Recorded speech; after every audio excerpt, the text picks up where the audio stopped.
दोस्तों नमस्कार, मैं आपका दोस्त आपका शुभचिंतक संदीप मिश्राम।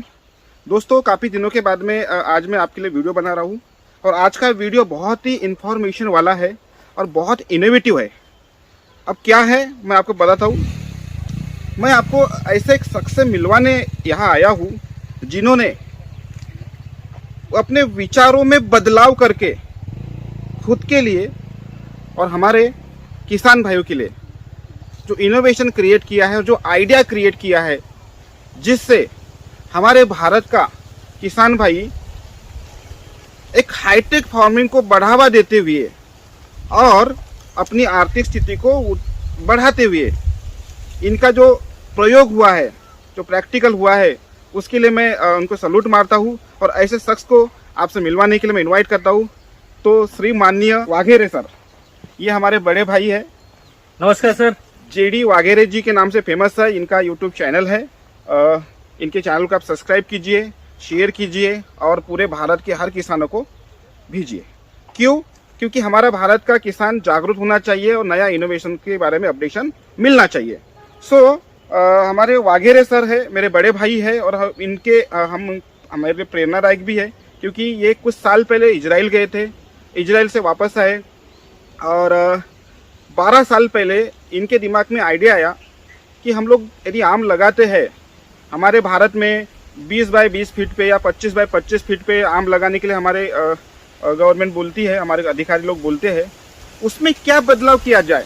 देखो बेसिकली नासिक से हम गर्व करते हैं कि हम लोग महाराष्ट्र हैं और महाराष्ट्र के नासिक में हम लोग आज और इनके फॉर्म पे है जिन्होंने 12 साल पहले एक ऐसे कल्पना के साथ में थोड़ा सा बदलाव किया, ज़्यादा नहीं, थोड़ा सा, क्योंकि हमारे जो लोग बोलते हैं कि यार नामुमकिन है, कोई भी नया करने जाओ तो नामुमकिन लगता है, लेकिन उन्हें सफल प्रयोग करके दिखाया है। और आप हमारे पीछे देख पा रहे हो, ये है आम का बगीचा जिसका अंतर है 12 बाय 3 फीट 12 बाय 3 फीट पे इन्होंने वो आम का बगीचा सक्सेस करके दिखाया। और 12 साल पुराना बगीचा दिखा रहा हूँ मैं, आज का नहीं कि यार 1-2 साल पुराना कर दिए फल आने को और हम लोग बातें ही कर रहे, सफल करके दिखाए हैं। इनके कितने सैकड़ों इनकी वीडियोज है, नई नई इंफॉर्मेशन ये हमारे किसान भाई को देते रहते हैं। हर संडे ट्रेनिंग लेते रहते हैं और मजे की बात, सर के पास टाइम नहीं क्योंकि गवर्नमेंट जॉब पे। फिर भी इन्होंने आपके लिए मीन्स हमारे लिए समय निकाल कर हमारे किसान भाई की आर्थिक उन्नति करने के लिए जो सफल प्रयोग किया है, इसके लिए मैं इनका अभिनंदन करता हूँ, सैल्यूट मारता हूँ। और कुछ सवाल सबसे पूछूंगा और पहला सवाल ये है कि बड़े भैया आपको कल्पना आई कहाँ से? सर कुछ साल पहले मैंने जब सोचा था कि मैं गवर्नमेंट जॉब में था, तो मैंने सोचा कि मैं अगर फार्मिंग करना चाहूँ, संडे फार्मिंग, तो कैसे की जा सकती है। तो मैं कोल्हापुर में था और कोल्हापुर में मुझे नासिक में खेती करनी थी। मेरी बाप दादा की यहाँ जमीन है, तो उसको अच्छी तरह से मैं डेवलप करना चाहता था। तो मैं सोच रहा था कि अगर मैं कुछ फलों का बागीचा करूँ तो कौन से करूँ। तो मैंने सोचा कि ऐसा फल जो राजा हो उसमें काम किया जाए। तो मैंने वहां से सोचा कि आम में काम करूँ। लेकिन मैं जब विद्यापीठ और बाकी लोगों से पूछा तो वो तो 30 बाय 30 पे लगा रहे थे, मतलब 1 एकड़ में 40 पौधे लगा रहे थे। तो 40 पौधों से मैंने सोचा कि अगर 1 टन उत्पादन लेना है तो कितने साल लग जाएंगे। तो मैंने जब रिसर्च किया तो मुझे ये समझ में आया कि 25 साल लग जाएंगे 1 टन उत्पादन लेने के लिए, और उससे तो फिर फार्मर का तो कुछ फायदा नहीं, या मेरा भी कुछ फायदा नहीं होगा। तो ऐसा कुछ नया टेक्निक ढूंढा जाए जिसे हम नई तरीके से डेवलप करें, फायदा भी हो, उत्पादन भी ज्यादा है और लोगों को इसका फायदा भी हो। तो मैंने फिर स्टडी किया इजराइल लोग क्या कर रहे हैं। तो इजराइल में देखा तो पॉली हाउस में बहुत बढ़िया काम हो रहा है, क्लोज प्लांटेशन में बहुत बढ़िया काम हो रहा है। 22,000 चौरस किलोमीटर इजराइल का क्षेत्रफल है। इतना छोटे क्षेत्रफल में वो इतना बढ़िया काम कर रहे हैं कि दुनिया को कह रहे हैं कि भाई आप अगर खेती नहीं कर रहे हो तो हम उत्पादन करके आपको भेजेंगे और आप उससे अपना निर्वाह कर सकते हो। तो मैंने सोचा अरे इतना सा छोटा सा देश जैसे हमारा नगर जिला है ना, इतना सा है और ये बोल रहा है कि भाई हम इतना उत्पादन कर सकते, तो हम क्यों नहीं कर सकते। तो मैंने वहाँ का स्टडी किया, तो वहाँ आम का खेती नहीं इतना क्लोज प्लांटेशन, लेकिन मुझसे उनसे ऊर्जा मिली। इसके कारण मैंने इजराइल जर्मन टेक्नोलॉजी में टेक्नोलॉजी का नाम रखा है। ये क्या जर्मनी में नहीं है या इजराइल में नहीं है, मैंने खाली उनका स्टडी किया। इसके कारण प्रेरणा उनसे मिली, इसके कारण मैंने नाम रखा है। ओके। तो ये आज देख रहे हो, ये 12 साल के पौधे आज देखने को आपको छोटे दिख रहे हैं, ये क्यों दिख रहे हैं? इसका क्या किया है, तो मैंने इसका प्रूनिंग किया है। हर 12 साल के बाद मैं इसका प्रूनिंग मैं आता हूँ, इस सवाल पे आता हूँ। हाँ सर। तो अभी वाघेरे जी हाँ। मुझे बताइए, चलो आपने तो हमारे किसान भाई को ये बता दिया कि हमने 12/3 पे लगा जैसे बेनिफिट है। अब मुझे एक बात बताइए कि इस पे आपको समस्या क्या आई? इसमें समस्या पहले तो आई कि इसको प्रूनिंग कैसे किया जाए, इसको कंट्रोल कैसे किया जाए, ये बहुत बड़ी समस्या है। अगर आप पौधे लगाओगे 3-3 फीट पे तो इतने बढ़ जाएंगे कि आपको उस पे से फल निकालना बहुत मुश्किल हो जाएगा और फल का उत्पादन भी कम आएगा। बराबर। मेरा उद्देश्य ये है सर कि यह हमारा लास्ट जनरेशन है जो पेड़ पे चढ़ेगा, इसके बाद कोई नहीं चढ़ पाएगा। आज तो बच्चों को ये भी पता नहीं कि दूध कहाँ मिलता है। आज लोग बच्चे कह रहे हैं कि दूध भैया देता है, अंडे कहाँ मिलते हैं तो किराना दुकान में मिलता है। ये बात हो रही है सर। बराबर। तो हाँ, बराबर। तो अभी समस्या ये आपकी प्रूनिंग की बताई आपने। हाँ, अब ये हो गया आपकी टेक्निकली। हाँ, लेकिन मैं समाज की बात करूँ, सामाजिक यदि बात करूँ, तो सामाजिक क्या तकलीफ हुई आपको? लोगों का क्या कहना था आपका? समाज की तो बहुत तकलीफें मैंने झेली है। मैंने शुरुआती में ये जो प्रयोग किया था सर, 3 फीट बाय 12 फीट में 1225 पौधे बैठे। तो मैं लोगों को बता रहा था, भाई अगर एक पौधे पे 15 फल भी लग गए तो 5 किलो माल होगा, और कैलकुलेशन करोगे तो 5 से 6 टन माल होता है 1 एकड़ में, जो पुराने टेक्निक में नहीं होता। तो मैं ये बता रहा था, तो लोग बोल रहे थे, हाँ भाई तूने कब खेती करना शुरू किया? हम 50 साल से खेती कर रहे हैं, अब तक तो हमने केशर के पौधे देखे, उनका कैनोपी इतना बड़ा होता है, ये होता है, और आपके पास ज्यादा पैसे हो गए इसलिए आप खेती कर रहे हैं। यानी कहने का मतलब है कि लोग आप जब अच्छा करने जाते हो, कुछ बदलाव करने जाते हो, तो पहले टांग खींचते हैं। मेरे लैंग्वेज में अभी देखो, उनकी भी गलती नहीं है ना, वो कल्पना के बाहर का उनके दिमाग में आता नहीं, खास करके हमारे किसान भाइयों को भारत के। अभी किसी ने ये नहीं सोचा कि कोई चांद पे कोई जा सकता है, या हवाई जहाज बन सकता है, या मोबाइल बन सकता है। आज मोबाइल के द्वारा हम आपको अपनी जानकारी पहुंचा रहे हैं, तो पॉसिबल है ना? तो ये क्यों नहीं, ये तो हमारे हाथ में है। अभी एक रिक्वेस्ट करूंगा मेरे किसान भाइयों, ये वीडियो को अंत तक देखिए, क्योंकि यहाँ पर मैं कुछ 10-12 सवाल ऐसे पूछने वाला जो आपके लिए बहुत महत्वपूर्ण है, बहुत काम के है। दूसरी बात, अभी ये तो 12/3 की बात हो रही है, हम आपको 8 कितना सर? 3/10 पे, 3/10 पे, 3/7 पे वो भी बताएंगे। लेकिन शर्त यह है कि आपको अंत तक जुड़े रहना पड़ेगा, ठीक है? तो जेडी सर,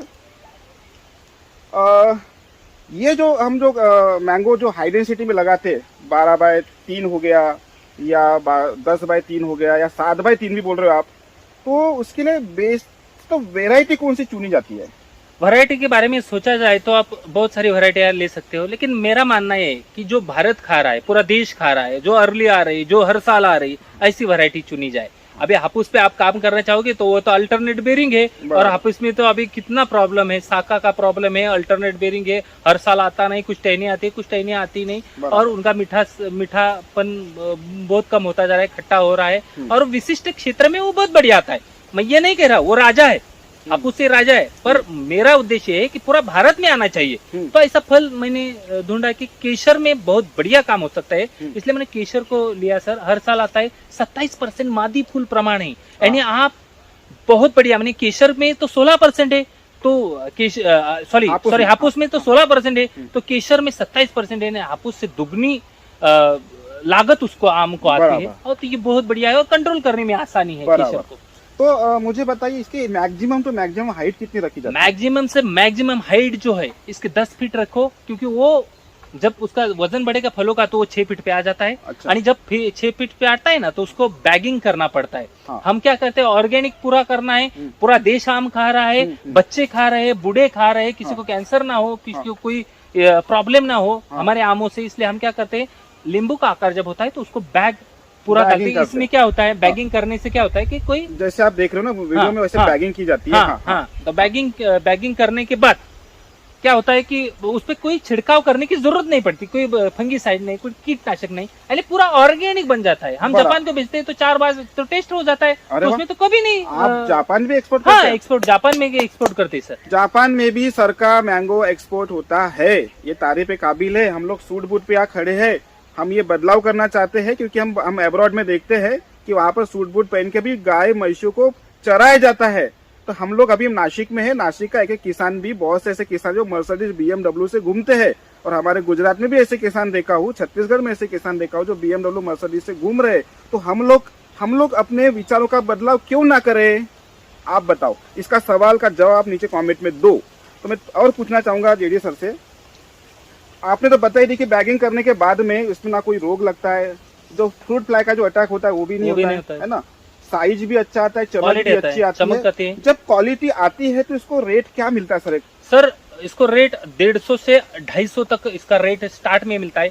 देखो, आम का रेट या कोई भी फल का रेट जो अर्ली आएगा, जल्दी आएगा, तो उसको बहुत बढ़िया रेट मिलता है। और इसमें एक बहुत बड़ी चीज है, हाँ। जो मैं हमेशा किसान को बताना चाहता हूँ, हाँ। आपने केसर देखा होगा, केसर आम देखा होगा सर, हाँ। तो पकने के बाद पूरा पीला कभी नहीं होता केसर, बराबर। लेकिन बैगिंग के अंदर का जो आम है पूरा का पूरा पीला होता है सर, और उसका क्वालिटी बहुत बढ़िया होता है। जब भी कोई देखता है तो आम बाजारों में आप देखोगे तो हमारे आम जहाँ रखे जाते हैं तो पूरा ग्राहक हमारे आम की तरफ आकर्षित होता है। ये बहुत बड़ी चीज है। मैंगो फार्मर्स बहुत अच्छी जानकारी दिया सर ने कि बैगिंग कीजिए। हमने अमरूद को बैगिंग करते हैं, सीताफल को भी करना चालू कर दिया, अनार पे करते, सब पे कर रहे।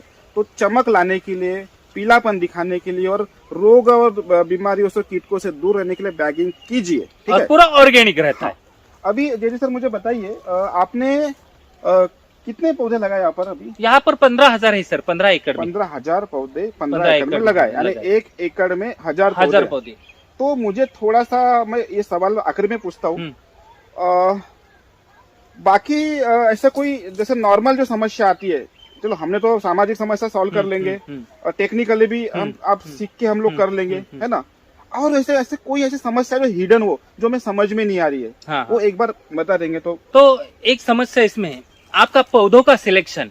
हाँ। आप जहाँ भी हाई डेंसिटी प्लांट में जब प्लांटेशन करना चाहते हो, कोई भी फार्मर हो, तो उसको कोई कलम जो है, कोई कलम यानी जो आपकी गुटली होती है, जहाँ पे नया पौधा तैयार होता है, उसके ऊपर 4 इंच के वही कलम का होना चाहिए, ना कि शेंडा कलम होना चाहिए। शेंडा कलम होने के बाद क्या होगा सर कि आप जब प्लांटेशन करते हो तो हम तो 1.5 फीट पे कट करके उसको 3-2 का डेवलपमेंट करते ब्रांचेस का।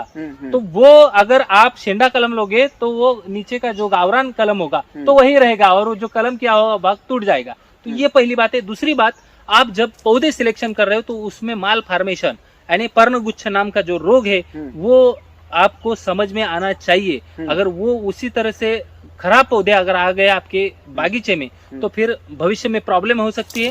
वहां पे रस सोचने वाली जो कीड़ है वो उस पर बैठेगी और पूरे बागीचे में इन्फेक्शन फैला देगी। इसलिए आप जब भी पौधे लेना है तो गारंटेड जहाँ पे खुद का बागीचा है, वो खुद ग्राफ्टिंग कर रहा है, वहां से ही पौधे ले। कि कहीं से भी, जहां से भी लेना है, मैं नहीं ये कहूंगा कि हमारे इधर से लो, आप जहां से भी लो, उसका खुद का बागीचा होना चाहिए। आप बागीचे में जाओ, देखो कोई कहीं भी ऐसा पौधा है क्या जहाँ माल फॉर्मेशन है, अगर नहीं है तो वहां से पौधा लेना चाहिए सर। मालफॉर्मेशन एक पर्ण गुच्छा होता है जो ऐसे ये है, ये पूरा इसके पूरे ग्रोथ रुक जाती है, थोड़ा सा गुच्छा हो जाता है एकदम, वो वहां से खत्म। तो उसका काफी ट्रीटमेंट किए, वो मजा नहीं आता। उससे अच्छा सर के कहने अनुसार प्लांट से आप ऐसा चुनिए जिसमें ये प्रॉब्लम ना आए, ठीक है? तो अब हो गई, हमने बहुत महत्वपूर्ण डिस्कशन किए। अब लास्ट का मेरा सवाल ये है, बहुत मजेदार सवाल है कि अंत में कितना मिलता है पैसा सर? पैसा सर आपने देखा ही होगा कि आप यहाँ गणित बता दीजिए थोड़ा कैलकुलेशन करके। तो मैं आपको ये बताऊंगा कि कैलकुलेशन कैसा है सर। आप अर्ली माल, मतलब महाराष्ट्र में देखो तो अक्षय तृतीया के बाद लोग आम खाना शुरू हो जाते, मतलब आपका 28 अप्रैल तक माल आना चाहिए, बराबर। तो 28 अप्रैल तक माल आने के लिए आपको प्रॉपर प्रूनिंग पे ध्यान देना चाहिए। आपका ट्रीटमेंट, ट्रेस कैसा बैठता है आम पे, तो वो देना चाहिए। और अर्ली माल आएगा। मेरा तो आज तक 120 से नीचे आज तक मैंने बेचा नहीं किलो में। और केसर इतना बढ़िया फल होता है सर, 3 फल खाली किलो में बैठते हैं।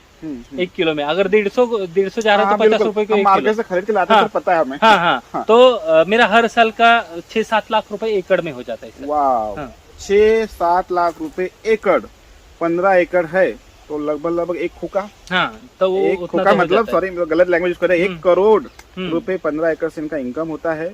और ये मजाक नहीं दोस्तों, इसे सिर्फ इनकी थोड़ा सा क्या बोलेंगे उसको, रिस्क लेने की जो ताकत थी, जैसे इन्होंने रिस्क लिया ना 12 साल पहले, मैं करके देखता हूँ, उस वजह से आज 1 करोड़ पे कमा रहे हैं।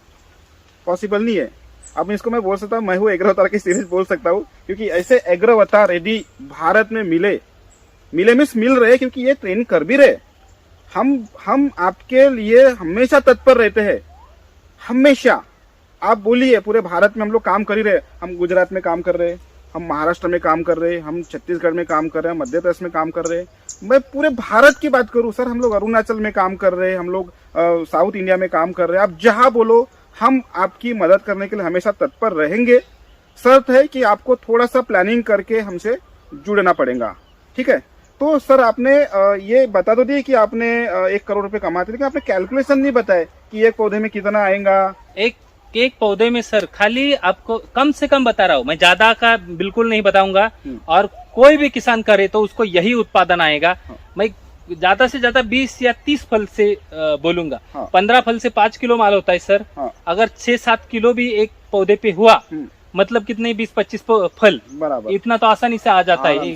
ज्यादा मैं बताऊंगा नहीं, तभी आपको 7 या 8 टन माल मिल जाता है सर एक एकड़ में। बराबर बराबर, 7 से 8 टन माल मिलता है। यानी एक पौधे से अपन 20-25 फल, मतलब 6-7 किलो आपको माल मिल जाएगा। हाँ, 6-7 ये कब से स्टार्ट हो जाता है? ये तीसरे साल में आपको कम से कम 5 किलो माल मिलेगा।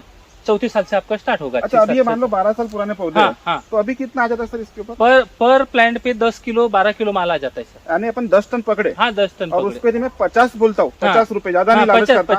50 रुपए, 5 लाख रुपए आराम से। 5 मैं 40 रुपए पकड़ता हूँ सर। 4 लाख रुपए, 4 लाख रुपए तो आराम से। 30 रुपए पकड़ता हूँ सर, 3 लाख रुपए। 3 लाख रुपए आराम से। इससे अच्छा धंधो बताओ आप, मारो गुजरात ना भाइयों, हमें तो पता चले।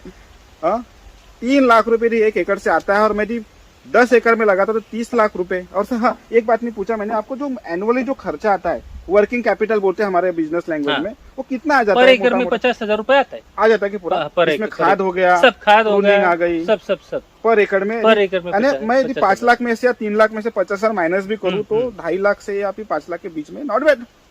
लेकिन कब आपको एक पहल स्टार्ट करनी पड़ेगी। सोचने से नहीं होगा बॉस, स्पेशली विदर्भ के किसानों को बोल रहा हूँ, सोचने से नहीं होगा। डोंट वरी, मैं भी विदर्भ वासी हूँ, बुरा मत मानियो। खास करके विदर्भ लोग अपडेट कीजिए अपने आप को। नासिक से हम लोग बहुत पीछे हैं, और भारत के सभी किसान अभी जागरूक हो रहे हैं, और मुझे गर्व होता है कि हम आप लोगों की सेवा करने के लिए सक्षम है। युवा पीढ़ी सर का भी, सर हम 1-2 साल का फर्क होगा हमें, युवा पीढ़ी आपकी मदद करने के लिए हम लोग आए हुए हैं। और लेकिन कब होगा? हमारे बोलने से या हमारे मैसेज देने से नहीं होगा। आपको थोड़ा सा बिलीव रखना पड़ेगा, थोड़ा सा ट्रस्ट रखना पड़ेगा। क्यों? क्योंकि हम लोग प्रैक्टिकली कर रहे हैं ना। आप आके देखो, आप सर बोल रहे हो सही है, आप आके देखो, पहले देखो, फिर सोचो, बाद में फिर एक बार विजिट करो, जहाँ फल आते हैं वो देखो, वो उसका कैलकुलेशन करो। आपको अगर गलत लग रहा है तो आप बिल्कुल मत करना, अगर सही लग रहा है तो आप जरूर करो, और संजय जी को फॉलो करो सर। तो भाई साहब, मैं आपको थोड़ा सा वो पीछे का बगीचा दिखा देता हूँ। मेरे किसान भाइयों, एक महत्वपूर्ण सवाल रह गया है। अभी आप हमारे पीछे देख रहे हो, ये इनका भी डिस्टेंस 12 बाय 3 फीट पे है। लेकिन आपको एक सवाल आया होगा कि यार ये पौधे बड़े हैं, तो इस पे क्या किया जाए। तो थोड़ा टेक्निकली जा रहे हैं हम लोग, है ना। तो मैं ये सवाल सर से पूछना चाहूंगा, सर अब इसका उपाय क्या है, बता क्या करेंगे सर? इसको 12 साल तक आपने जब प्लांटेशन किया तो मैंने बहुत किसानों ने मुझे परेशान किया कि भाई, और बहुत टेक्निकल जो लोग थे उन्होंने मुझे परेशान किया कि भाई आप तो 3 फीट पे लगाने को बोल रहे हैं, 3 बाय 12 पे, तो इसको कंट्रोल कैसे करेंगे? तो आपको आपने पहला बगीचा दिखाया तो उसको कंट्रोल किया हुआ है कि अब कंट्रोल क्यों किया जाएगा? तो जो फल है वो हमें पेड़ पे, पौधों पे चढ़ के उसको तोड़ना नहीं है। क्यों तोड़ना नहीं है? जब पौधों पे, पेड़ पे चढ़ के आप तोड़ते हो तो उसको ये लगता है तोड़ने के लिए बैगिंग या कुछ का फायदा ये करना पड़ता है। तो आपको क्या करना है कि हर फल हाथ से तोड़ना है। हाँ, हाथ से तोड़ने का फायदा क्या होगा कि आपको एक्सपोर्ट करते हुए ना एक डंडी रखनी पड़ती है उसको, और डंडी रखने के बाद ही आप उसको एक्सपोर्ट कर सकते हो। इसकी हाइट कितनी होगी इसकी? तब इसकी 10 फीट हाइट होंगी खाली। अभी 15 फीट है सर, 15 फीट है। हाँ। अभी इसको कटिंग कैसे करेंगे? हाँ, इसको कटिंग आप कैमरा दिखाओ सर, मैं इनको बताऊंगा कि कटिंग करना कैसा है, वो भी बताता हूँ। अब देखो सर, ये इतना बड़ा पौधा है, बराबर है, इतना बड़ा पेड़ है, तो इसको कटिंग कहाँ से करो? आपके यहाँ पे मार्किंग दिख रहा है, पन्नों का मार्किंग दिख रहा है, ये पन्नों का मार्किंग, इसको 3 इंच ऊपर रखो और यहाँ से कट कर डालो। यहाँ से फिर से टहनियां निकलना शुरू हो जाएगी। अच्छा, लेकिन ये याद रखना है, यहीं पे कट करना है। आप अगर गलत कट करोगे तो कहीं से भी टहनियां निकलेगी, और टेक्निकल फिर आपको प्रूनिंग करने को टेक्निकल नहीं आएगा सर। बराबर, तो बराबर। ये बहुत इंपॉर्टेंट चीज है। इसी तरह आप इस पौधे को हर 12 साल के बाद एक बार कंट्रोल कर सकते हो। और शुरुआती में आप जब पौधे लगाते हो तो 3-2 का फार्मूला है, जो पहले 1.5 फीट पे कटिंग करेंगे, फिर 3 टहनियां आएगी, हाँ 3-4 टहनियां आएंगी, उसको जो अच्छी टहनियां उसको रखना है, उसके बाद कटिंग करना है, फिर 3-2 का फार्मूला है, उसको आगे जाके डेवलप करना है 2.5 साल तक। 2.5 साल के बाद कोई भी कटिंग के बाद करो, डेवलप होने दो, उत्पादन लेते रहो, और हर 12 साल के बाद एक बार कहने का मतलब पहले एक लेने का, हाँ पहले एक रहती है, उस पे कटिंग करो। हाँ पहला कटिंग करेंगे, तो वहां से फिर ब्रांचेस निकलेंगे, बराबर 3-4 निकलेगी, उसमें से 3 रखना है। 3 रखना है सर, त्रिकोण रखना है, त्रिकोण रखना है, और उसके बाद में फिर वहां से फिर और जो निकलेंगे उसको, हाँ उसको 2-2 रखना है, यानी 3-2 को 2.5 साल तक आप डेवलप 1-3-2-2-2 2.5 साल कर। चलो ये तो 12/3 का हुआ। अभी आपको दिखाते हैं 10/3 और 7/3। 2 मिनट का समय लगेगा, लगे रहिए। बड़ा महत्वपूर्ण सवाल है जेडी साहब से, मुझे बताइए सर, हम इतना हाई डेंसिटी कर रहे हैं, अभी आपने 12/3 पे दिखाया, अभी हम जहाँ खड़े हैं ना, ये 10/3 पे है दोस्तों। 10/3 यानी ये जो आप देख रहे हो 10 फीट का ही अंतर है, और ये जो है 3 फीट का अंतर है, ठीक है। अब मुझे बताइए जेडी सर, कौन सा किसान कर सकता है हाई डेंसिटी में? तो सर मैं आपको बताना चाहूंगा कि ये टेक्निक मैंने क्यों डेवलप किया है। बहुत लोग मुझे ये सवाल पूछते हैं, आज आपने भी पूछ लिया, बहुत बढ़िया। इसके थ्रू मैसेज जाएगा हर फार्मर के हर फार्मर के पास। तो 3 फीट बाय 7 फीट जो है, जो 20 गुंठा जमीन है, मतलब आधा एकड़ है, जिस किसान के पास आधा ही एकड़ है और उसको आम की ही खेती करनी है, तो 3 फीट बाय 7 फीट कर सकता है। मैन्युअली करते आएगा उसको। और बाद में जिस फार्मर के पास 1 एकड़ जमीन है, समझो 1 ही एकड़ है, उसके ऊपर नहीं है, और 1 एकड़ में उसको ज्यादा से ज्यादा पौधे बैठाने, तो 3 फीट बाय 10 फीट पे बिठाओगे तो 1500 पौधे बैठेंगे। 3 बाय 7 फीट पे बिठाएगा वो, तो 2100 पौधे बैठते हैं सर। यानी जो 3 फीट बाय 12 फीट पे आने वाला है उत्पादन, वो 3 फीट बाय 7 फीट पे भी आने वाला है, और 3 फीट बाय 10 फीट पे 1 एकड़ में और आधा एकड़ पे सेम उत्पादन आएगा। खाली इधर जो काम करोगे आप, वो मैन्युअली करना पड़ेगा। वहाँ कोई भी ट्रैक्टर नहीं अंदर जाएगा 3 फीट में, 10 फीट में छोटा ट्रैक्टर जाएगा। और जो किसान 1 एकड़ से 5 एकड़ के आगे करना चाहता है, वो 14 बाय 3 फीट पे करे, 12 बाय 3 फीट पे कर सकता है। 5 एकड़ से आगे करना है, वो 3 फीट बाय 14 फीट पे कर सकता है। यानी जिसको 20 एकड़ में करना है तो 14 फीट का रखना चाहिए। हाँ 14 फीट और 3 फीट पे सेम। 3 करे। एक सवाल का जवाब मेरे को भी समझ में नहीं आ रहा है। हाँ। चलो हम तो यहाँ से ट्रैक्टर जाने के लिए या सन सूर्य प्रकाश आने के लिए हम लोग यहाँ से रखे, इस पे कोई फर्क नहीं पड़ता क्या प्लांट टू प्लांट में? प्लांट टू प्लांट में फर्क क्यों नहीं पड़ता सर? जितने प्लांट होंगे उतना उत्पादन ज्यादा आएगा। मेरा मानना ये है कि अगर एक पौधे पे खाली 20 फल आ गए, 6 किलो माल हुआ, और 6 से कैलकुलेशन करोगे पौधों का, तो उत्पादन बढ़ता जाएगा। और मैं ये कहता हूँ कि 3 फीट बाय 12 फीट पे 1225 पौधे बढ़ते हैं ना, तो 1225 में से 225 को एक भी आम नहीं आया सर, तो 1000 पौधों को तो आम आता ही है। तो उनका कैलकुलेशन में किसानों की आय बढ़ती है, और किसानों की जब आय बढ़ेगी तो उनकी उन्नति होगी। यानी हम जैसे टमाटर की खेती करते हैं, मिर्ची की खेती करते हैं, तो हमने नोटिस किया है कि 2 फीट पे हम लोग वो रख देते हैं बीच में, और पौधे से पौधे को हम आधा फीट में या 1 फीट पे अपन रख देते हैं। बराबर। वो फिर भी चिपक जाता है, प्लांट टू प्लांट चिपक जाता है, रो टू रो अपने गैप रहती है। तो वही टेक्नोलॉजी हम उसको बोल सकते हैं कि इनके पूरा प्लांट टू प्लांट चिपके हुए। देखिए आप, मैं आपको दिखाता हूँ उनका बगीचा, ये देखिए पूरे चिपके हुए है ना। ये देखिए कितने भी तूफान आए सर, कभी भी इधर के फल गिरते नहीं है। ये देखिए, एक के अंदर एक गया है और पूरा पैक करके रखा है उसको। हाँ, ये देखिए कितना जबरदस्त लग रहा है दोस्तों, देखो मजा आ रहा है यहाँ पर। दूसरा फायदा क्या है सर, इसके अंदर कार्बन डाइऑक्साइड जो रात को तैयार होता है, हाँ। तो इसमें रहता है। सूरज की किरणें जब सुबह गिरती है तो वो कार्बन डाइऑक्साइड ये पौधे लेते हैं, और बहुत बढ़िया तरीके से अन्न निर्मित की शुरुआत होती है। उसको हम प्रकाश संश्लेषण क्रिया मराठी में बोलते हैं। तो उससे अच्छा फायदा मिलता है पौधों को, और अच्छे बढ़ते हैं पौधे। ओके। सो आज की स्पेशल मुलाकात, मैं हूँ एग्रो अवतार, मैं बोल सकता हूँ, क्योंकि इतना जागरूक, इतना डेयरिंग बाज, 12 साल पहले यदि कोई डेयरिंग करता है तो तारीफ काबिल है। और जो किया डेयरिंग, उसको सफल करके दिखाया। मीन्स लोगों के जो जबान थी नहीं हो सकता करके दिखाया, लोगों की जबान बंद हो गई है। अभी अपडेट होने का समय है दोस्तों। आपको ऐसे कोई भी ऐसे इंफॉर्मेशन लगती है तो नीचे में नंबर है, उस पर कॉल कर सकते हैं आप। और सरकार एक कॉल सेंटर का नंबर भी मैं डाल रहा हूँ, क्योंकि समय की वजह से अपन डायरेक्टली कनेक्ट नहीं हो सकते। आप बेझिझक कॉल कीजिए, हर इंफॉर्मेशन हम आपको देंगे। आपकी मदद करने के लिए ही हम लोग काम कर रहे हैं, समझ रहे हो मैं क्या बोल रहा था। तो इसी के साथ में आज की जो विशेष जो हमारी भेंट थी, मैं हूँ एग्रवतार में। और जैसे अभी आपने 10x3 पे देखे हो, ऐसे 8x3 पे भी है, तो आप समझ सकते हो नज़दीक एक ही जैसा ही है।